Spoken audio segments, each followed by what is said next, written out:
अनुग्रह शक्ति और तिरोभाव में क्या अंतर है? तुरीय अवस्था को, एक आदमी की कितनी अवस्थाएं होती, वो सोता है, वो सपने देखता है, वो जागा रहता, यानी जागृता, स्वप्ना और सुषुप्ता। एक वो जगा हुआ है, एक वो सपना देख रहा है, या तो सोया हुआ। कहता है कि कौन अवस्था होती है बाबू जिसमें वो सोया नहीं होता, जगा नहीं होता, सपना नहीं देखता? तो पूछा जाए कि ये कौन अवस्था है? अरे देखो, उसका हम नाम नहीं लेंगे, नाम लेंगे तो गड़बड़ा जाएगा। इसको बोल देते हैं हम चौथा। तुरीय शब्द का अर्थ होता है चौथा। तुरीय अवस्था में एक वैसी अवस्था जब इंसान न जागा होता है, न सोया होता है, न सपना देखता है, वो ईश्वरत्व को मिल जाता है। शिव सोए नहीं है, शिव जागे नहीं है, शिव सपना नहीं देखते हैं, वो क्या है? काजी ने बता सकते हैं वो क्या है। यही चौथा स्टेज है बाबू, इसीलिए कहा गया तुरीय। और तिरोधान भी इसी को कहा गया, ईश्वर में मिल जाना।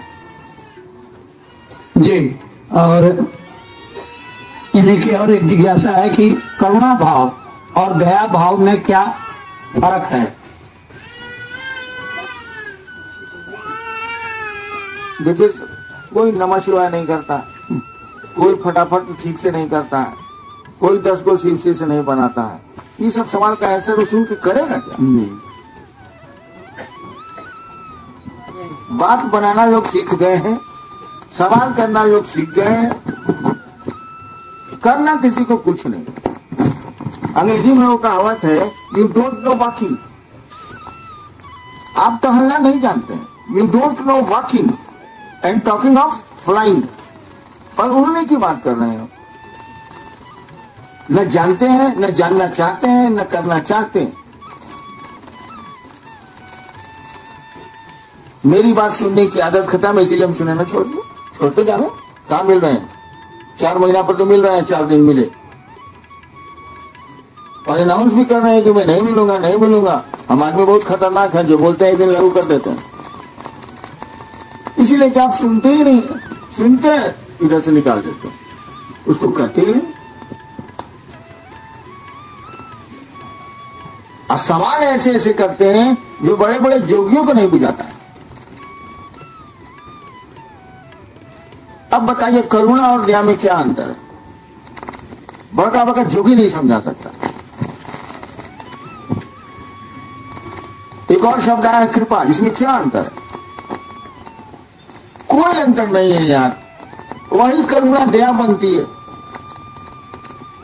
सूरज की किरण है, सब जगह फैली हुई है, ईश्वर है, करुणा बता रहा हूं मैं। उसके पास करुणा है ही, उसने बनाया है तो उसको तो करुणा है ही। उसी करुणा को जब एक जगह किया जाता है तो दया का रूप लेती है। इसी सूरज की किरण को आप शीशे में डाल दो, कागज मार लगा देगा, ऐसे आग लग रही है। सूरज की किरण तो वही है। तो करुणा फैली हुई है पूरे संसार में, क्योंकि उस ईश्वर की रचना है ये। तो किसी की कोई रचना होगी तो उसको तो होगा मोह।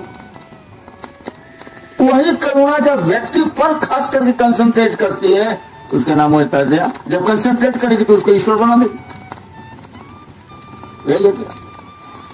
ये समझ के करोगे क्या? करना धरना तो कुछ है नहीं, बात बनाना, मंच पर बैठ के भाषण देना, मोबाइल पर दिन रात मोबाइल ऐसे ऐसे, आजकल मोबाइल नहीं कहना, ऐसे ऐसे ऐसे ऐसे।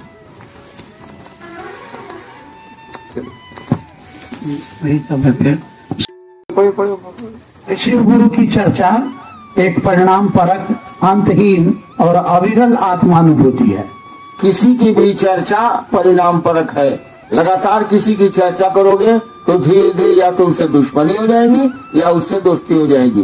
वो बीमार पड़ेगा, तुम उदास हो जाओगे, वो कष्ट में पड़ेगा, तुम दुखी हो जाओगे। बाबू, किसी की चर्चा तुमको उससे जोड़ती है। दुश्मनी की चर्चा करोगे तो दुश्मनी बढ़ती चली जाएगी। अच्छेपन की चर्चा करोगे तो लगाव बढ़ता जाएगा। तो परिणाम तो सब में, रिजल्ट तो है अविरल। एक आदमी पूछा कि 3 साल के लिए फटाफट हुआ है, 19 में खत्म हो जाएगा, उसके बाद क्या होगा? पूछा था हाले में, कल या परसों पूछा। हाँ, डेट हमको याद नहीं है। क्या होगा? अरे मूर्ख, दुनिया में सबसे बड़ा मूर्ख है तुम। काहे कि 3 सूत्र में दूसरा सूत्र ही है चर्चा करना। दूसरों को शिव गुरु से जोड़ना, खुद भी जोड़ना, दूसरों को जोड़ना भी, जोड़ने में आप भी जुड़ते हैं। ये बंद कैसे हो जाएगा? आप धीमा हुए थे तो कहा गया था जल्दी जल्दी करिए, फटाफट। हमें नहीं बोलते हैं फटाफट खा, ट्रेन छूटा तक खाता से खाता, फटाफट खा, नहीं बोलते। तो आप चर्चाओं में ढीला पड़ गए थे, तो उसको स्पीड अप लाने के लिए कहा गया। अब नमः शिवाय हवा हो गया, कई चर्चा में तो मन लगता है ना, 2 नंबर का धंधा में तो मन लगेगा, जेलो जाएगा उतना ही। अब नमः शिवाय बंद हो। 3 सूत्र दिया गया, जो शिव को प्रणाम ही नहीं करेगा साला फटाफट कौन करेगा?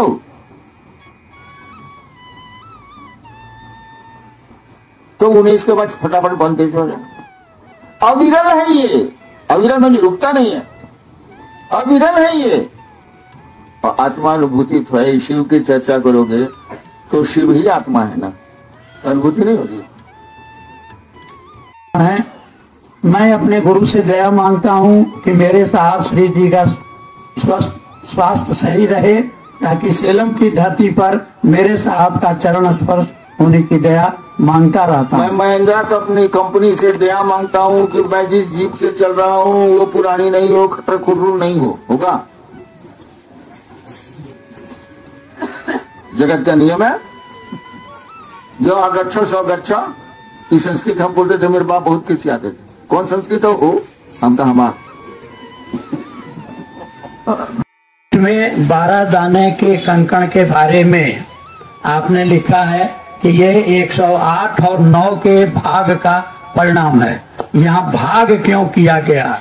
पहले पूछो ना कि समय और ये स्थान को गुणा का है किया गया, पहले वही सवाल गायब है।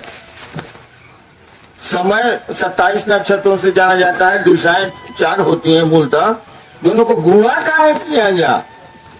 पहले उन्हें सवाल करोगे तब ना भाग होगा, 108 में ना भाग होगा। पहले गुणा का है किया गया, ये ना पूछो, पूछ देवे तो माँ कहोगे जानी नहीं, पहले गुणा का है किया गया ये पूछ लो, तब बताया जाएगा कि भाग क्यों दिया गया। ये कुछ भी नहीं किया।